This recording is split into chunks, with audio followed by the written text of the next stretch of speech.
કે પૂછી પૂછીને જ્યાં પહેલી વાર પહોંચ્યા હતા ખબર નહોતી કે આ તો રોજનો રસ્તો બનવાનો છે.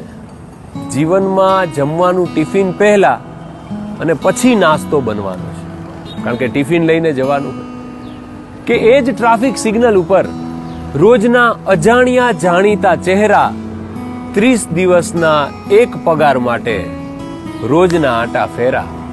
કે હવે તો ટ્રાફિક સિગ્નલ પરનો ભિખારી પણ મારી પાસે માગતો નથી. એને પણ થયું હશે કે આ જેટલો દેખાય છે એટલો સદ્ધર લાગતો નથી, કે બેફામ ખર્ચા અને ફિક્સ પગાર. વિચાર આવે વારંવાર કે આ જરૂરિયાત અને આવક વચ્ચેનો એકનો એક રસ્તો કાપવો કેટલી વાર.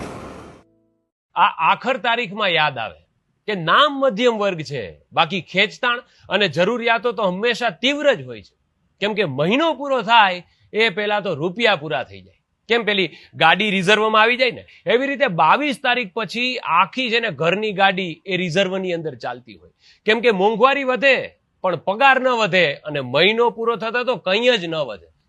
કેમ કે છે ને 90% તમે ગણો ને તો લોકો કઈ રીતે મેનેજ કરતા હોય, તો 70% પગાર તો એ પેલા અઠવાડિયામાં જ પૂરો થઈ જાય. એની અંદર હપ્તા ગણો, ભાડા ગણો, બધા જેટલા પણ દૂધ, ધોબી, કેટલી વસ્તુ આવી જાય. બીજા 25% ની અંદર બીજા 2 અઠવાડિયા નીકળે અને છેલ્લું અઠવાડિયું તો ખાલી 5% નીકળે. પછી શાકભાજી છે એ ઘરે ઓછા બનતા હોય, દાળ અને કઠોળ વધુ બનતા હોય. છતાંય બધી જ પરિસ્થિતિમાં મોજથી ઝઝુમે છે અને બહારથી જુઓ તો એમ જ લાગે કે આની જિંદગી તો સ્વર્ગ છે.